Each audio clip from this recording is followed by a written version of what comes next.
Bueno, ¿se ve, se oye bien? Más o menos. Entonces estoy viendo ahora bien si escriben. ¿Se ve, se oye?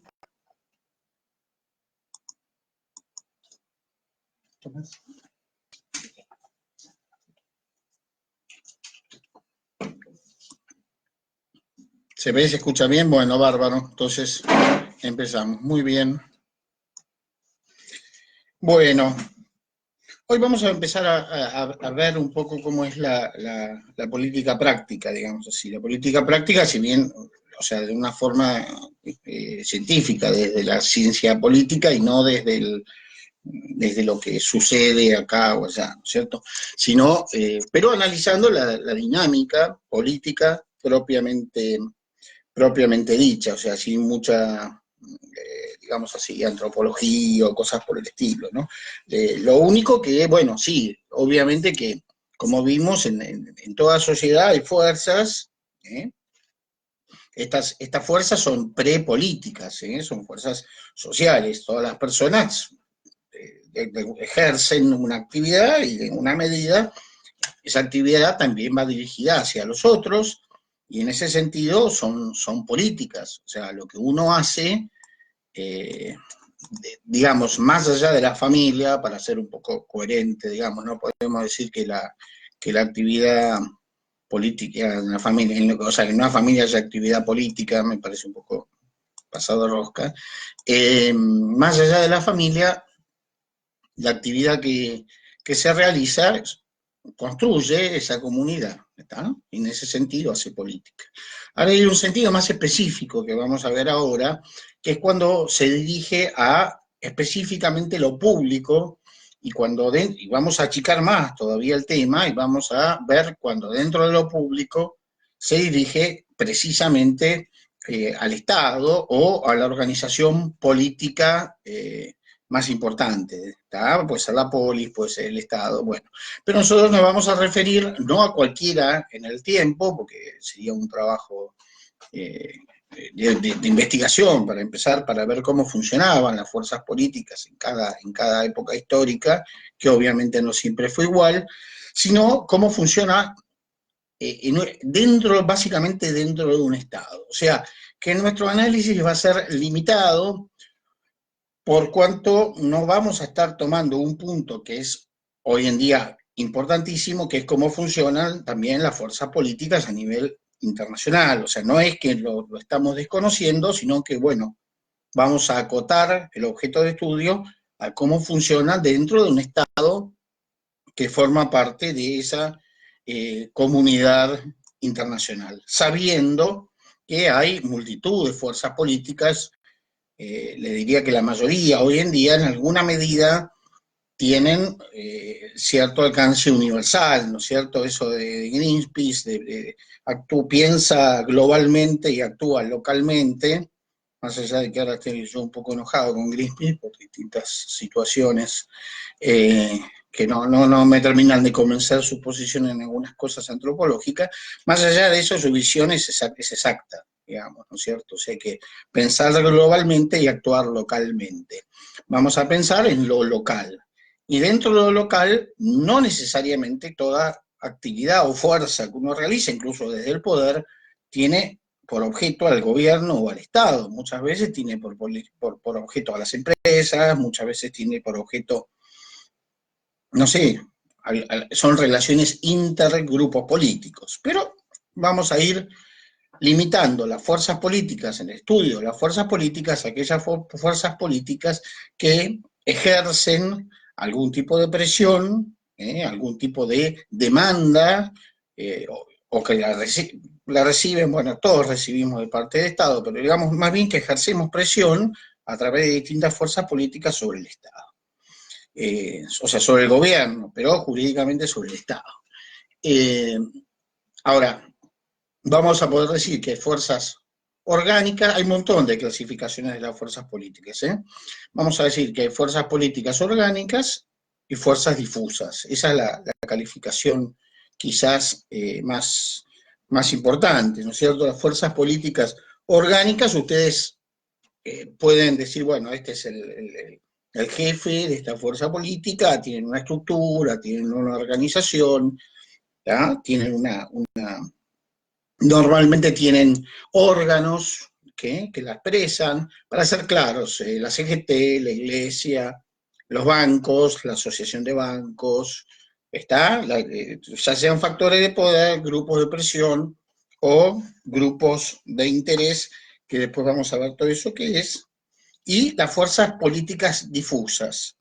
Las fuerzas políticas difusas siempre como que no terminan de tener muy buena prensa, en el sentido de que pareciera que no existen. Ahora, si ustedes miran la realidad social, sociológica, van a descubrir que obviamente que hay cantidad de actos volitivos nuestros, de cada uno de nosotros, que están ejerciendo de una manera o de otra un pedido, y en ese sentido estamos ejerciendo poder, estamos ejerciendo una presión sobre el gobierno, sobre el Estado. ¿Tá?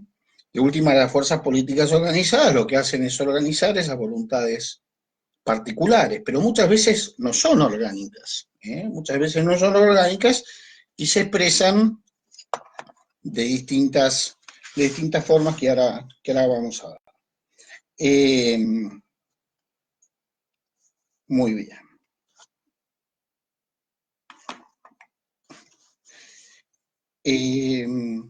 Vamos a hablar de 4 fuerzas políticas inorgánicas. La más importante de todas, claramente, es la opinión pública. La segunda es la voluntad popular, y vamos a decir que no es lo mismo una cosa que la otra, y ahora vamos a explicar por qué. La tercera fuerza y la cuarta fuerza política difusa son las creencias y las ideologías, en cuanto que ejercen, pues ya vamos a ver cómo, cierta presión sobre los órganos de gobierno. Y el tema hoy central, por lo menos para mí, es la opinión pública. Después Sebastián por ahí lo lleva un poco más a cómo funciona hoy en día con el tema redes. Yo voy a hacer una visión más clásica, sin poner el tema de las redes sociales, que obviamente no cambian la naturaleza de la cuestión, pero le dan otras características concretas distintas. Ahí se unió Seba hace un rato, que es Sebastián. ¿Cómo andás? Muy bien. Entonces,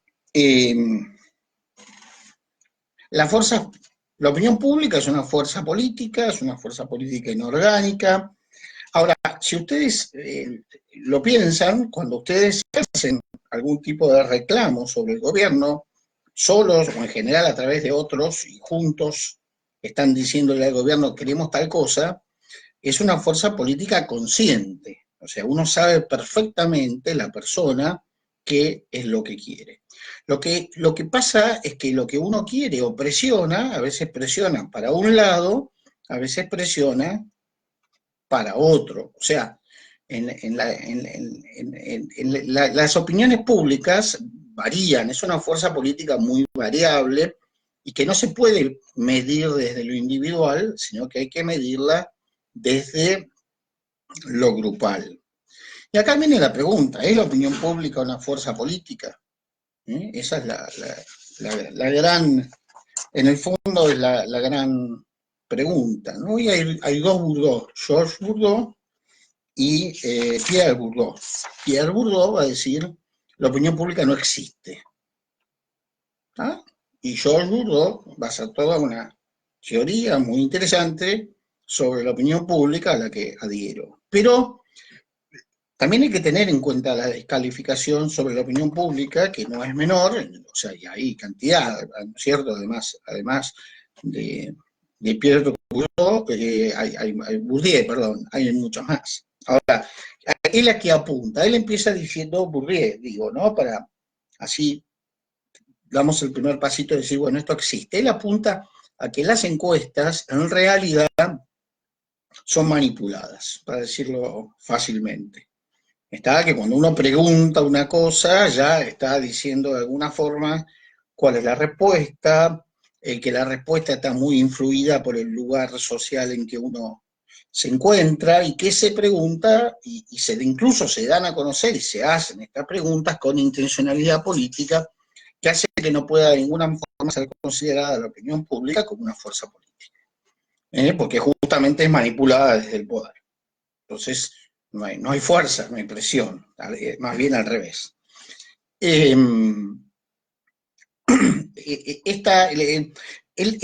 Ahora, esto es la opinión pública tomada como lo que serían encuestas, como lo que serían todas, digamos, aquellas situaciones que tienden a medir la opinión nuestra, la opinión de la gente, lo que ustedes ven, cuál es la imagen positiva, quién va a ser presidente, ya ahora empiezan a medir para cada 2 años, qué sé yo, ese tipo de cuestiones. Ahora, eso es obvio que no es. Es una medición, es como decir, yo pongo un termómetro en el agua, el termómetro en el agua da la temperatura del agua, pero esa agua está ahí, qué sé yo, no está propiamente ejerciendo una fuerza. En cambio, el análisis de Georges Bourdieu va a apuntar en aquellas situaciones cuales la opinión pública se manifiesta en forma expresa como una fuerza política. A ver, una cosa es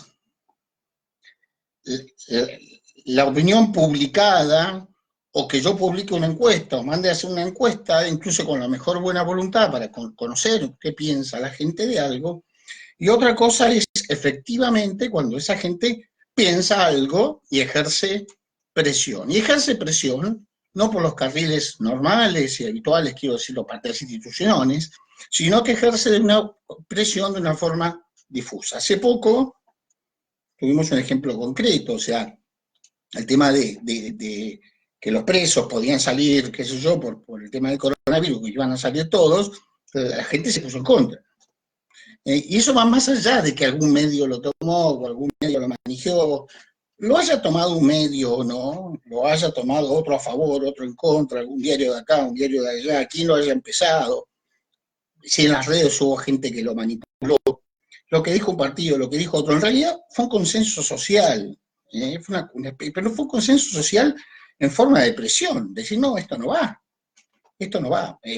Varias redes sociales, bueno, tuvimos esa forma de expresarlo, digamos, pero si no hubiera habido redes hace 40 años, bueno, en medio de una pandemia no sé cómo hubiéramos hecho, pero supongamos que no hubiera sido una pandemia, la gente salió a la calle, hubiera ido a la Plaza de Mayo, ese tipo de cosas.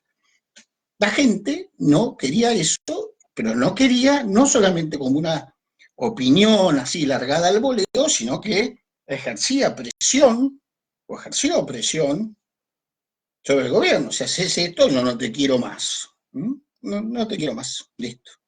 Entonces el gobierno dijo, no, vamos para atrás, vamos a revisar, lo que ya está hecho, lo ordenaron un poquito, qué sé yo, y ahora se van a revisar sentencia por sentencia, y bueno, se verá caso por caso, pero se frenó.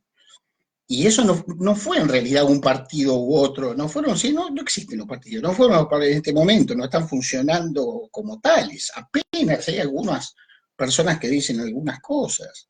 No fue el Congreso, menos el Poder Judicial. ¿Qué fue? Ah, no, eso fue alguien que lo manipuló, no sé, el grupo Clarín, no, olvídense. No es la verdad esa, no es la verdad. La verdad es que el conjunto de la población no estuvo de acuerdo, lo expresó en las redes sociales, porque es la forma como hoy en esta situación podemos expresarnos, y lo ejerció como poder político. Si vos haces esto, vamos a tener problemas. Y fueron para atrás. Entonces, en la opinión pública hay algunas, no siempre, pero hay algunas pocas oportunidades en que se expresa en forma muy clara, muy unánime, y no hay forma, por decirlo de alguna manera, de detenerla. Y no es algo mitológico. En general, acá, es decir, la diferencia radicaría, sí, muchas veces en las encuestas de opinión se manipula, hay una carga valorativa obvia, y más en las encuestas de opinión política, obviamente que siempre hay una carga valorativa. Igual los que hacen encuestas, después vamos a hablar de las encuestas bien hechas. Muy bien. Ahora, entonces, la opinión pública, como les dije antes, es consciente, Siempre me gusta tener el machete, perdonen, ¿no? Pero la verdad que me parece que es más serio. Segundo, en general, da lugar a discusión, o sea, se diversifica. Si yo les pregunto a ustedes, va a haber 4 que estén de acuerdo con lo que pensó en esta oportunidad, la mayoría de la gente, la presión que hizo, 1 que no, o 3 que no y 8 que sí, una cosa por el estilo, 10 no importa el número, y puede dar lugar a un debate. O sea, son opiniones, y como opiniones no hay uno puede argumentar, decir esto, aquello y lo otro, pero no hay una verdad como tal, es una cuestión prudencial. Entonces, justamente esta es la gran capacidad que tiene de fuerza la opinión pública, porque al ser diversificada da lugar, o sea, si no se hubiera querido ceder, da lugar a una pelea de tipo propiamente política, que puede ser una pelea incluso entre la opinión pública. Tengamos claro que el fenómeno de la opinión pública no solamente es hacia el Estado, eso ya lo dije al principio, pero lo reitero, puede ser hacia un club. Quiero que juegue Tevez y Sabela no le interesa y no lo pone a Tevez en el juzgado nacional, no lo quiero, punto, lo mando yo. Y lo hace. ¿Mm? Y lo hace. O sea, no necesariamente la opinión pública es la que gana. En ese caso es una opinión pública deportiva, no política. Pero para que vean que también se ejerce, los diarios deportivos ahora están queriendo matarse, pero todo el tiempo están de alguna forma ejerciendo, intentando, digamos, recoger lo que piensa la gente, porque no pueden manipular tanto como uno cree. También vamos a hablar del tema manipulación. Muy bien. Es imperativa la opinión pública, como cuando se expresa muy clara, a veces muy fuerte, muy imperativa, pero al mismo tiempo es ineficaz. ¿Ineficaz por qué? Porque por sí misma, como fuerza política, no puede hacer más nada que protestar, o sea, en un momento parece que se lleva todo por delante, pero al no tener organismos, al no tener una forma jerárquica, una forma de llevar adelante lo que piensa, puede ser imperativa, pero finalmente, en última instancia, es ineficaz. O sea, necesita de que alguien la tome. ¿Quién? En este caso, los partidos, básicamente los medios de comunicación, en este caso fue así, pero pueden ser distintos grupos orgánicos que de alguna manera la tomen. Y un punto muy importante de la opinión pública es que es muy móvil, muy móvil. O sea, hoy uno puede pensar una cosa y mañana pensar la contraria, del mismo tema. Esto pasa. Esto pasa. Uno cree que no, pero que uno tiene sus convicciones y eso, las puede tener, pero las situaciones son distintas y la opinión se balancea para un lado y para el otro y discutimos y a veces hoy pensamos blanco, mañana pensamos negro. Esto no podemos negar que tiene que ver muchas veces con la posición que uno tiene en la sociedad y el cambio con la posición de fondo política que uno tenga a favor o en contra de un gobierno. Eso a veces da un poco de escozor cuando uno, no sé, en las redes, yo ando bastante, ve cómo se va cambiando de opinión de acuerdo a la conveniencia. Ahora, esto que a veces es organizado, desde los partidos políticos, la mayoría de las veces no es organizado. La mayoría de las veces es como simplemente funciona en nuestra cabeza. Va para un lado, va para el otro, y la opinión es como una veleta. Va para acá, va para allá. Muy bien. Eh,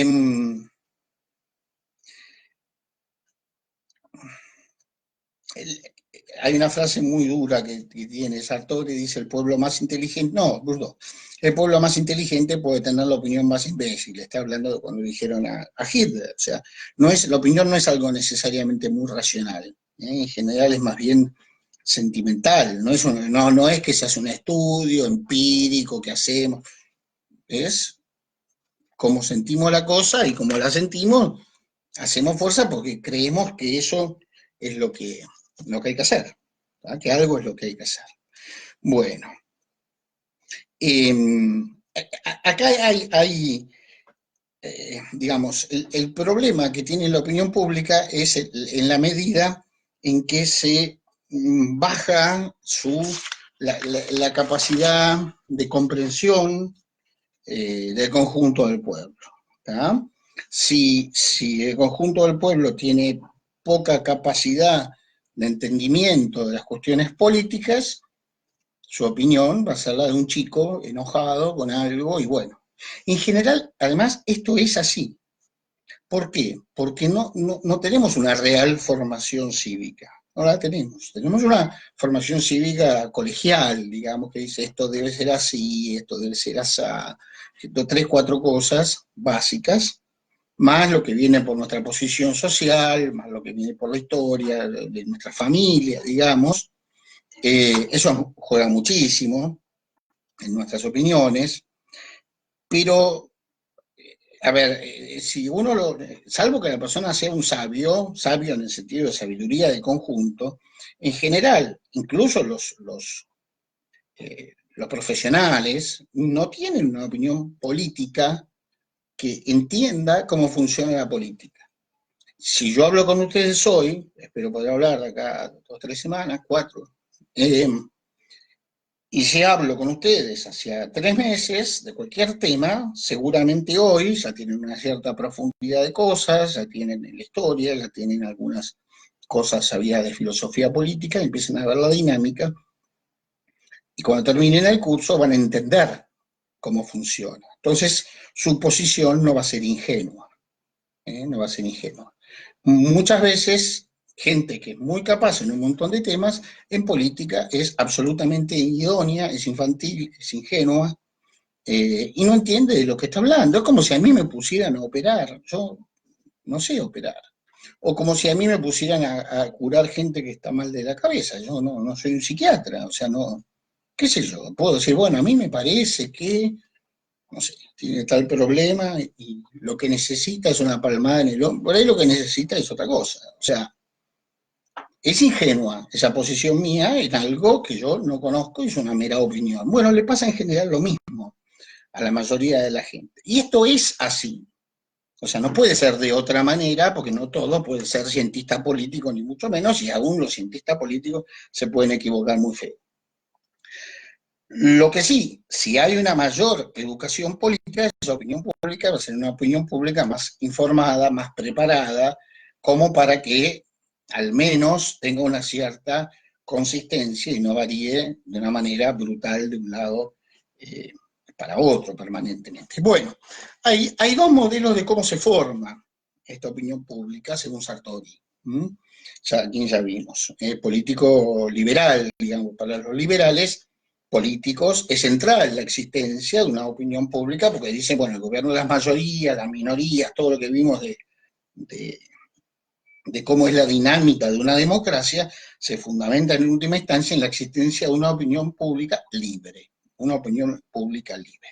Ahora, no por esto los estudiosos liberales desde el punto de vista político, no es lo mismo que desde el punto de vista económico, desde el punto de vista filosófico, etcétera, son ingenuos, ni muchísimo menos. O sea, ven 2 posibilidades. Una posibilidad es que la opinión pública vaya bajando, vaya bajando. Uno podría decir, bueno, pero esto es manipulación. No, no es manipulación. Sigue siendo lo que se llama modelo en cascada. Modelo en cascada es que aquellos que están arriba va bajando la opinión, pero ahí, digamos, al ir bajando en cuanto que se expresa en distintas embalses, lo llama él, en discontinuidades. Vamos a explicarlo despacito. Una sociedad tiene un grupo referente, él distingue acá grupos económicos y qué sé yo, permanentes, y segundo, el gobierno. Bueno, supongamos que fueran lo mismo, supongamos. Como que acá hay una discusión también, opinable, todo el tiempo hay una opinión pública entre estos grupos, digamos, supongamos las 2.000 personas más importantes de la Argentina, no es que hacen un estudio profundo sobre un tema, qué sé yo, sino que opinan, buscan, muchas veces, es más, muchas veces ya tienen cuál es su opinión y después lo que buscan son argumentos. en ese sentido, ahora con el tema del coronavirus, es impresionante cómo hay gente que no es que parte de razones, o en el sentido de ver cuál es la situación, parte de a priori. Esto no existe. Esto le hace mal a la economía, cual es obvio. Hay que sí, esto sí o sí salva millones de vidas, no hacer nada. Parte de una a priori y después mete todos los argumentos atrás de eso. Es lo que en general se hace, lamentablemente. Incluso los llamados científicos suelen actuar de esta manera. O sea, organizan argumentos en función de algo que ya tengo pensado de antes. No porque sean malos, porque en nuestra cabeza muchas veces funciona de esa manera. No en todos los temas podemos tener un conocimiento profundo ni acabado, obviamente. Entonces, en ese primer embalse, esos dos embalses llama él, porque el primer embalse para él es propiamente la clase política, los que mandan como tales, no los que están en el gobierno. Pero bueno, supongamos que fueron la misma cosa para hacerla menos complejo. Se da esta discusión, esta charla, estos que piensan para un lado, estos que piensan para el otro, y que tratan de modificar el rumbo del gobierno. Ahora dice, después, en el modelo está en cascada, luego de esto vienen los medios de comunicación, quienes lo transmiten. Y los medios de comunicación, no es que pasa, o sea, se produce una discontinuidad con el primer sistema de esta opinión pública, toma todo lo que baja de este grupo que se supone que es el que va elaborando la opinión pública, pero no es que la puede manipular, porque baja tan despelotada como cuando estaba ahí arriba. Entonces, los medios de comunicación, si estamos en un régimen democrático, informativo, digamos así, en muchas voces y distintas, van a volver a transmitir distintas opiniones que van a volver a estar en lucha unas con otras. El tercer embalse lo llama los líderes locales. Los líderes locales, por ahí acá en Capital no es tan claro el asunto, pero si ustedes van acá nomás, donde vivo yo, acá en la provincia, hay líderes locales.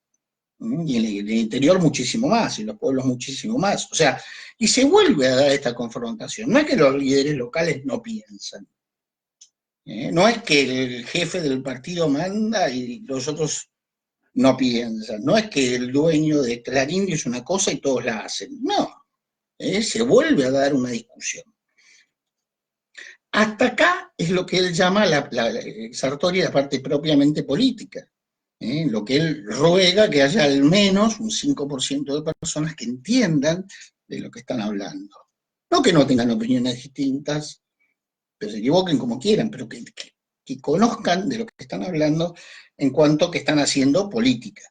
En cuanto que están haciendo política. Porque finalmente, toda esta discusión llega al último embalse, que es el demos, el pueblo, que es ese 90% que no tiene por qué tener una gran preparación política, por ahí no le interesa la política, es más, en ese caso no hay opinión pública porque no ejerce ningún tipo de poder, pero siempre hay una parte más o menos importante, digamos 30, 40%, 50%, y cuando lo digan ir a votar el 80%, que tiene una opinión.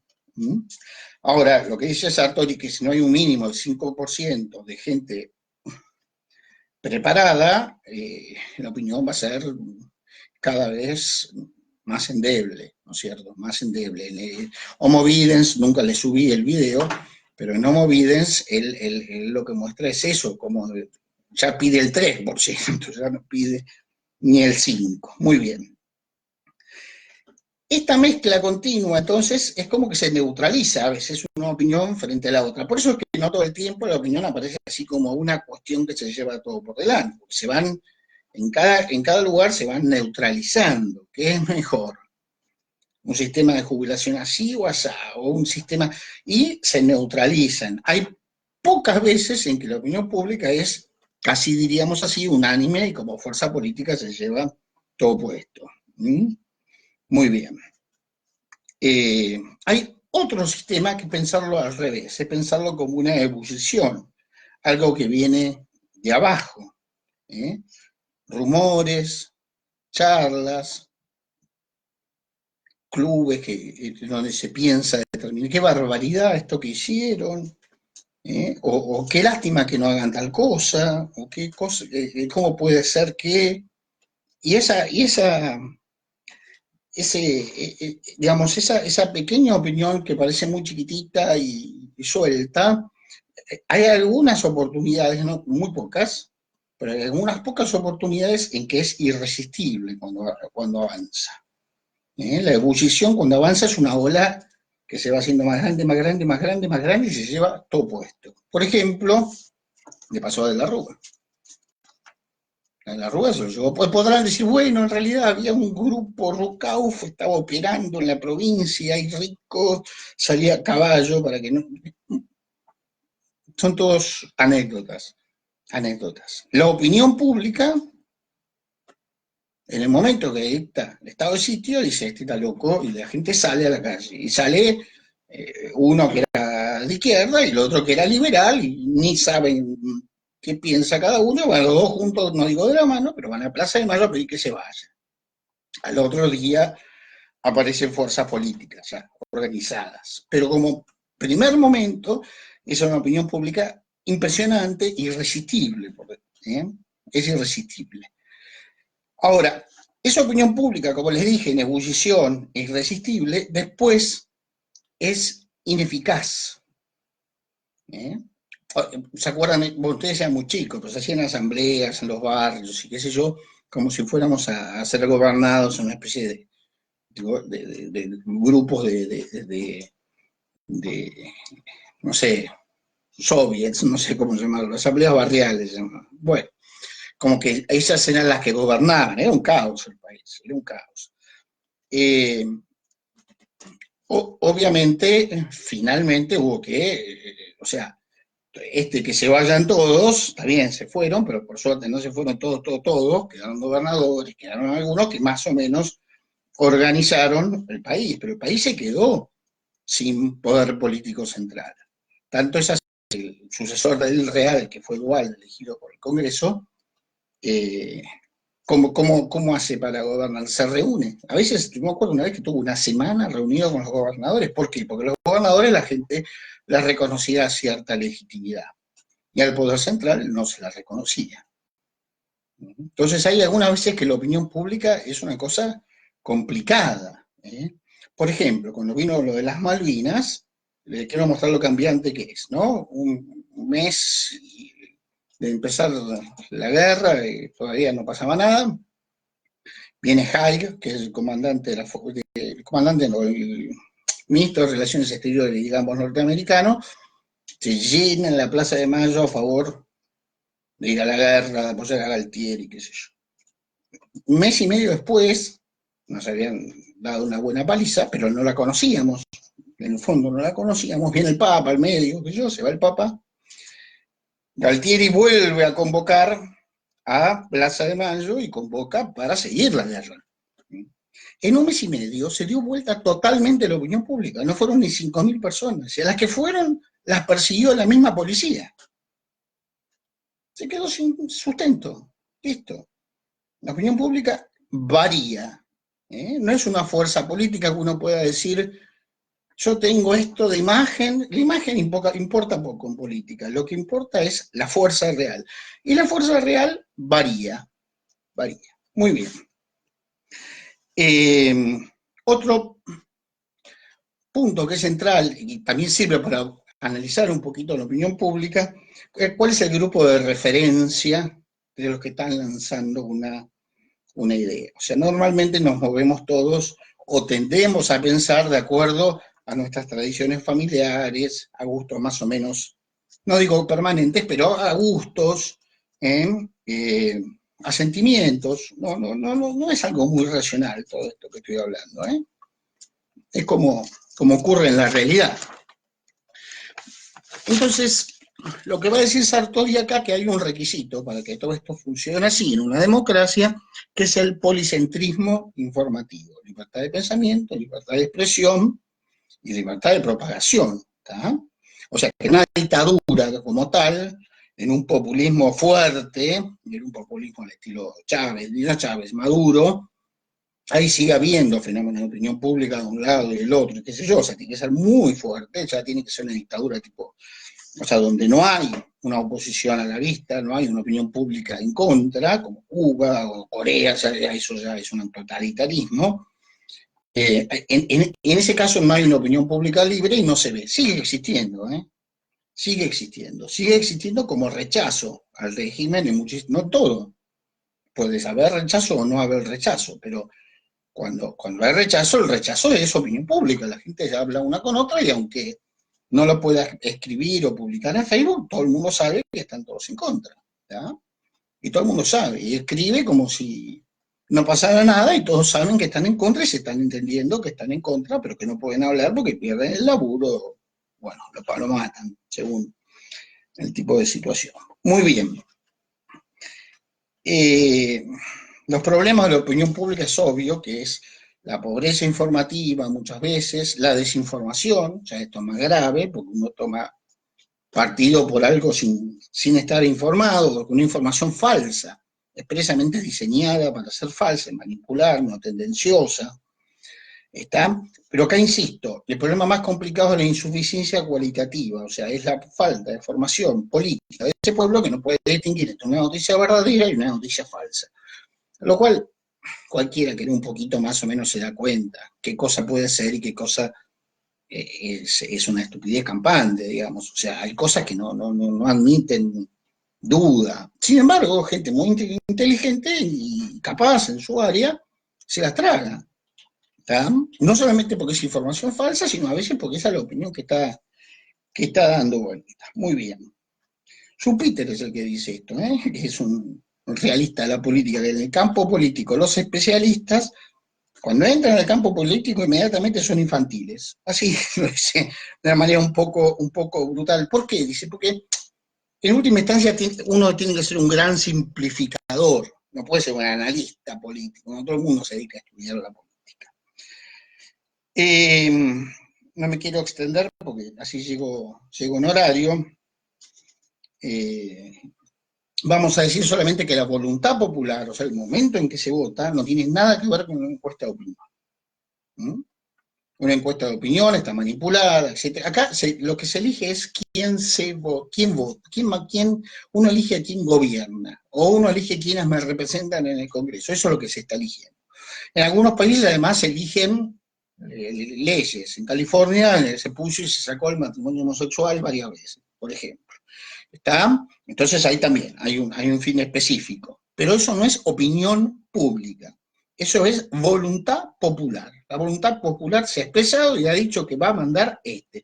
Vino con un programa, esto, otro, después hizo otra cosa. Todos sabemos que eso puede ser así. Y no está bien, pero todos sabemos que puede ser así. Entonces, en el fondo estamos confiando en quién gobierna y en quienes, si no gobiernan, lo van a representar, ya sea para apoyarlos o para estar en contra. La voluntad popular, como habrán notado, las encuestas en general no surge al resultado de una encuesta de la voluntad popular cuál es. ¿Por qué? Porque en el momento de elegir, uno elige, y en el momento de opinar, uno opina, uno dice la estupidez que tiene ganas, que no pasa nada, en principio. Cambio, cuando uno pone la papeleta, sabe que lo que estoy poniendo ayuda o no ayuda a que venga un gobierno de tal signo o de tal otro. Así que la voluntad popular es una fuerza política bastante distinta a la opinión pública y no tiene nada que ver con la encuesta de opinión. Aclaremos que Bourdieu impugna también la existencia de la opinión pública porque la considera como algo mítico. Eso a veces parece que estoy hablando de algo que se lleva a todo, pero en general no es así. En general no funciona el modelo de ebullición, sino el modelo de cascada. Puede ser manipulada la opinión pública en el corto plazo. En el corto plazo. Las mentiras tienen pata corta, dicen, bueno, esto es así. Las mentiras tienen pata corta, la opinión pública puede un rato manejarse, cambiarse los números, etcétera, etcétera. Si estamos en un gobierno democrático, llega un momento que es imposible. Si estamos en para poder manejarla realmente tendría que ser totalitario y tampoco la manejaría totalmente. Porque en algún momento estalla. Bueno, está bien. En la Unión Soviética, a los 70 años es un lindo número para gobernar, ¿no? Pero también, en el momento en que la gente dijo basta, y basta. Y se cayó el muro de Berlín de la manera más tonta. Pasó un tipo, detrás pasó otro, y detrás pasó otro, y los que tenían que tirar tiros, que hasta hace 2 días que quería pasar lo mataban, no lo mató más. Porque la opinión pública había cambiado absolutamente. Eso quizás es un fenómeno más profundo de la opinión pública. Un fenómeno mucho más, casi diría de voluntad popular. Muy bien. Las otras dos fuerzas políticas que les mencioné son las creencias y las ideologías. Las creencias y las ideologías. De alguna manera lo contrario a la opinión pública. O sea, normalmente el que cree algo, el que tiene una ideología fuerte, no la va cambiando. Sigue siempre con la misma. No son promiscuas. George Bourdieu dice, la opinión pública tiene sus veletas, las creencias y las ideologías tienen santos o mártires. O sea, uno no se mueve de ahí. ¿Cuánta gente es la que no se mueve? Muy poquita. Muy poquita. Aparte, a ver, la creencia es como una visión del mundo. ¿Tá? Soy monárquico, soy republicano, tengo una visión del mundo liberal, tengo una visión del mundo socialista, pero como muy arraigada, tengo una visión del mundo cristiana, tengo una visión la que sea. Pero de ahí no me mueven. ¿Tá? Eso es una creencia. No hay fenómeno de opinión pública que pueda mover al que tenga una creencia en los temas que hacen a lo que esa creencia importa, ¿no es cierto? Si es una cuestión de alguien que es republicano, no va a querer nunca que el rey, ni siquiera simbólicamente, ni siquiera en Inglaterra, tenga algún tipo de participación política, nunca lo va a querer. El que es republicano nunca, siempre va a estar pidiendo que estén funcionando los 3 poderes. Pero el que es republicano de creencias profundas, ¿tá? Firmes, sólidas, duras. También acá las creencias van para un lado, para el otro, cada uno tiene la suya. Es un grupo pequeño en la sociedad, que tiene creencias firmes, es muy pequeño. ¿Por qué? Porque es un sistema intelectual al que se adhiere muy coherente, que no deja demasiado resquicio. Ahora bien, las creencias no abarcan todas la vida de una persona. Cuando abarcan todo la forma de pensar de alguien, ahí estamos hablando de ideología. Estamos hablando de ideología. Una creencia, por ejemplo, religiosa, sería opinable para cualquier creencia religiosa quien tiene que gobernar en concreto, si Juan o Pedro. Mientras Juan o Pedro, más o menos, no haga determinadas cosas en general, por el no, o haga algunas pocas, ya está bien, no es más que eso. Las creencias piden que un gobierno sea republicano o un gobierno sea monárquico. Pero no está analizando punto por punto, todo. En cambio, las ideologías sí. Son un sistema de ideas mucho más cerrado, mucho más coherente, y que exigen, en una ideología hasta la pintura se hace en forma ideológica, hasta lo que se pinta es ideológico, el arte es ideológico.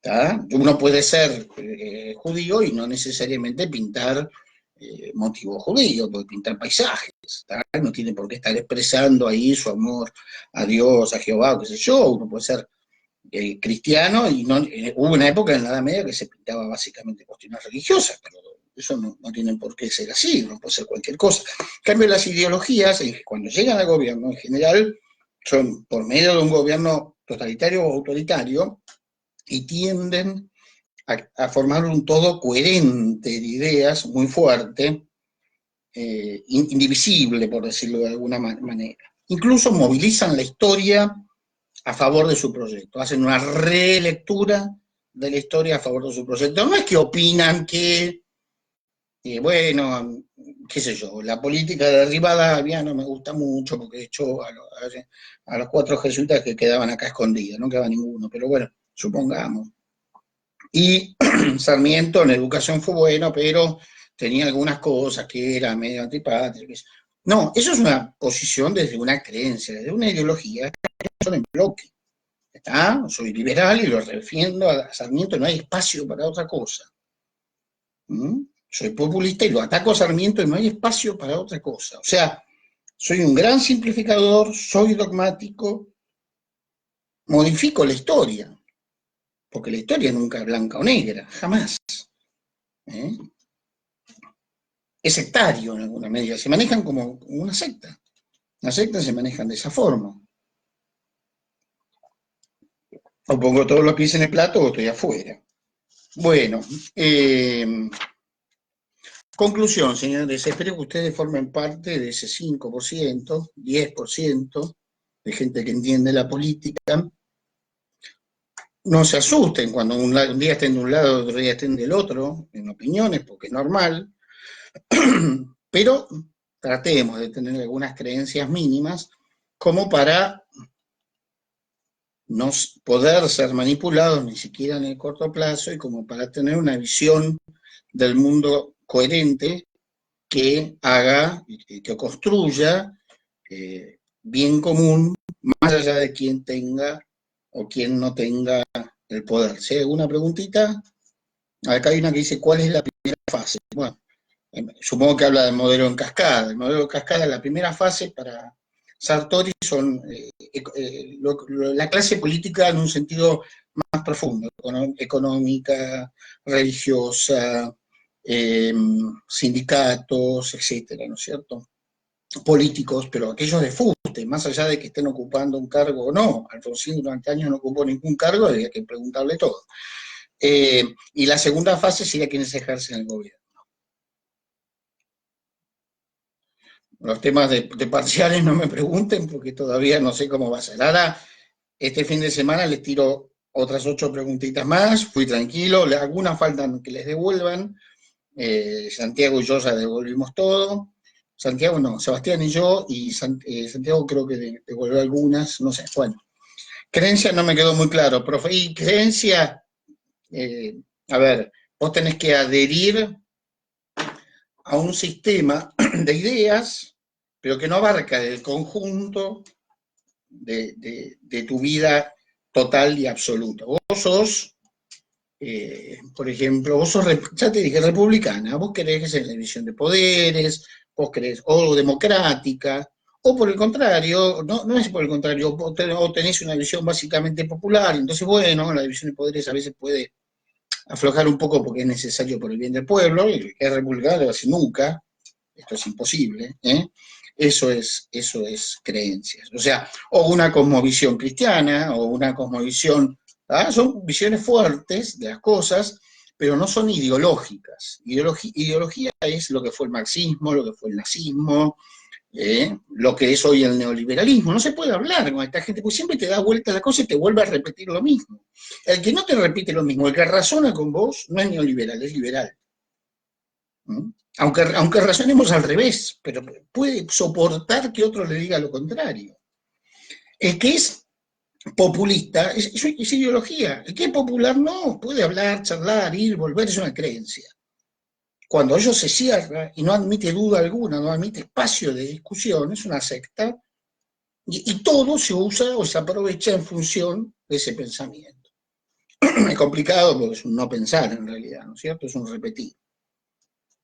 Bueno, no quiero dejar a... bueno, lo dejo, les recomiendo especialmente un videito de Castells que habla sobre estos temas al día de hoy, que ahora les van a decir cuál es, si no yo lo voy a subir. Hasta luego.